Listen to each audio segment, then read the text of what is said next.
نحمدہ و نصلی علی رسولہ الکریم اما بعد فاعوذ باللہ من الشیطان الرجیم بسم اللہ الرحمن الرحیم رب زدنی علما بسم اللہ الرحمن الرحیم رب اشرح لی صدری و یسر لی امری واحلل عقدۃ من لسانی یفقہوا قولی۔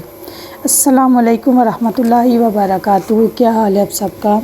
اللہ تعالیٰ سے دعا ہے کہ اللہ تعالیٰ آپ سب کو ہمیشہ صحت اور ایمان کی بہترین حالتوں میں رکھے اور آپ کی طرف بڑھنے والے ہر شر کو خیر میں بدل دے، آمین یا رب العالمین۔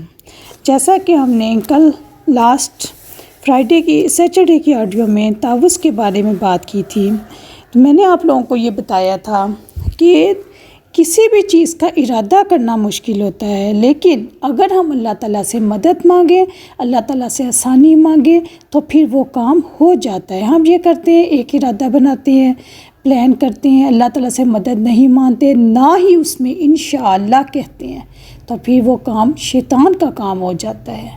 پھر کبھی بھی وہ ہم کام مکمل نہیں کر سکتے کیونکہ ہم نے اللہ سے مدد نہیں مانگی۔ شیطان ہمارا ازلی دشمن ہے، اسی نے ہمارے ماں باپ کو جنت سے نکلوایا، اور وہ کبھی نہیں چاہتا کہ ہم قرآن مجید کو ہدایت کی کتاب سمجھ کے پڑھیں۔ اس وجہ سے جب تک ہم ایک بات کا ارادہ نہیں کر لیں گے، اس وقت تک اللہ سے مدد مانگتے ہوئے ہم اس کام کو مکمل نہیں کر سکتے، جب تک ہم اللہ تعالیٰ سے اس کے بارے میں اللہ تعالیٰ سے مدد حاصل نہ کر لیں۔ اصل مسئلہ کیا ہے؟ اصل مسئلہ یہ ہے کہ ہم کام کو پینڈنگ کرتے جاتے ہیں۔ فجر کے وقت اچھا چلو میں دوپہر میں کر لوں گی، اچھا چلیں عصر کے بعد کر لوں گی، تو شیطان جو ہے وہ خوش ہو کے آپ کو تھام لیتا ہے، پکڑ لیتا ہے، اور وہ آپ کے کاموں کو پینڈنگ کرتا جاتا ہے۔ پیاری بہنوں، آپ کے جو ساتھی قرآن پڑھنا چاہتے ہیں، اگر انہوں نے ابھی تک نہیں پڑھا یا ارادہ نہیں کیا، صرف یہ کہ سوچ نہیں بنی، اور اگر آپ نہیں کرتے تو کیا ہوگا؟ بالفرض ایک دل میں سوال آتا ہے کہ چلے میں نہیں کرتی، قبر میں جاتے ہی جواب دینا پڑ جائے گا۔ جب ہم قبر میں جائیں گے تو ہم سے نہ تو ہماری گھر کی چیزوں کپڑوں کا پوچھا جائے گا، بلکہ ہم سے پوچھا جائے گا کہ زندگی کہاں لگائی، تمہارا رب کون تھا، تمہارا رسول کون تھا۔ تو اس لیے کہ وہ کتاب جو اللہ نے ہمیں دی ہے، ہم اس کو اگر کتاب ہدایت بنا کر اپنی زندگی کا حصہ بنا لیں گے تو پیاری بہنوں یاد رکھیں اس میں فائدہ ہی فائدہ ہے۔ آپ دیکھیں کہ ہم کیا کچھ نہیں کر چکے زندگی میں، جو ہم نے اتنی لمبی زندگی گزاری ہے، 15 سال، 20 سال، 25 سال، 40 سال، 50 سال، جتنی بھی آپ لوگوں کی آج تک کی زندگی گزری، الحمدللہ اس زندگی میں کون کون سے کام ہیں جو ہم نے نہیں کیے، کتنے کام آج تک کیے ہیں، لیکن صرف اعوذ باللہ من الشیطان الرجیم اس کا اگر مفہوم ہی سمجھ میں آ جائے گا تو بندے کی زندگی میں چینجز آتی ہیں۔ اعوذ میں پناہ میں آتی ہوں، باللہ اللہ کی، من سے، الشیطان شیطان، الرجیم مردود یا رجم کیا ہوا۔ پھر میں دہراتی ہوں، اعوذ باللہ من الشیطان الرجیم، اعوذ میں پناہ میں آتی ہوں، باللہ اللہ کی، من سے، الشیطان شیطان، الرجیم مردود یا رجم کیا ہوا۔ پورا اس کا ترجمہ کیا بن گیا؟ میں پناہ میں آتی ہوں اللہ کی شیطان مردود سے۔ اب آپ یہ دیکھیں کہ ہم اس جملے کو قرآن پاک کے شروع میں لکھا ہوا نہیں پاتے۔ کوئی بھی قرآن مجید کا آپ نسخہ کتاب اٹھا کر دیکھ لیں، وہاں پہ کبھی بھی اعوذ باللہ من الشیطان الرجیم نہیں لکھا ہوگا، لیکن ہمیں یہ حکم دیا گیا ہے کہ اس کو پڑھو۔ کہاں پہ؟ سورۃ نحل کی بھی آیت میں ہم جا کے پڑھیں گے انشاءاللہ کہ جب بھی قرآن پڑھنا چاہو، فَإِذَا قَرَأْتَ الْقُرْآنَ فَاسْتَعِذْ بِاللَّهِ مِنَ الشَّيْطَانِ الرَّجِيمِ۔ بس جب بھی قرآن پڑھنے لگو تو اللہ کی پناہ میں آ جاؤ شیطان مردود سے۔ کیوں؟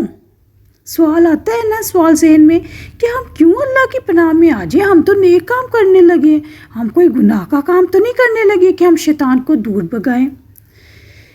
سوال یہ ہے، میرا سوال آپ سے یہ ہے اور آپ لوگوں کے بھی ذہن میں ہوگا کہ کیوں پڑھوں اعوذ باللہ؟ تو پیاری بہنوں، اس لیے پڑھیں کہ شیطان تو ویسے ہی سب کا دشمن ہے، لیکن اگر آپ شیطان کو سب سے بری اس وقت لگیں گی جب آپ قرآن کو ہدایت کے لیے پڑھیں گی۔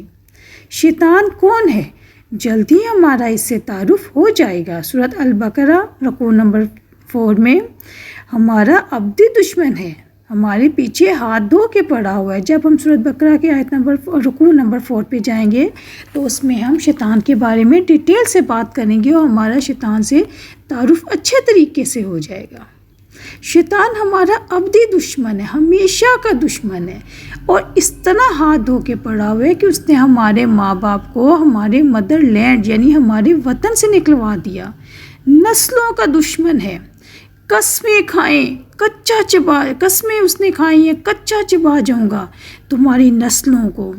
اتنی قسمیں کھا کھا کے پیچھے لگنے والا ہے شیطان کہ آپ اس کو اتنا اپنا دشمن سمجھتے ہیں۔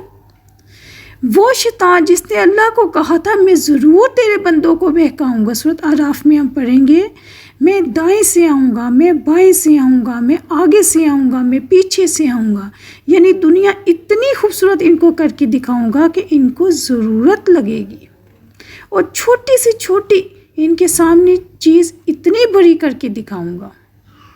اب آپ یہ دیکھیں کہ اگر میں آپ لوگوں کے سامنے ایک اس کے بارے میں مثال بیان کرتی ہوں کہ شیطان ہمیں چھوٹی سے چھوٹی چیز بڑی کر کے کیسے دکھاتا ہے۔ جیسے اب میں آپ کے سامنے، اگر میں آپ کے سامنے تو اس وقت موجود نہیں ہوں، لیکن اگر آپ امیجن کریں کہ اگر میں ایک کتاب لے کے اب میں کمرے میں بیٹھی ہوئی ہوں صوفے پر، تو مجھے کمرے کی ہر چیز نظر آ رہی ہے، لیکن اگر میں ایک کتاب لے کر اپنی آنکھوں کے سامنے رکھ لوں تو پھر صرف دائیں طرف یا بائیں طرف کی یا اوپر نیچے سے تھوڑا سا کمرہ مجھے نظر آئے گا، چیزیں مجھے کمرے کی نظر نہیں آئیں گی۔ تو پیاری بہنوں، جس طرح یہ ایک بک، یہ گتا جو میں نے آنکھوں کے سامنے رکھا، تو یہ سب کچھ میری آنکھوں سے اس نے چھپا دیا کیونکہ یہ میرے قریب ہے۔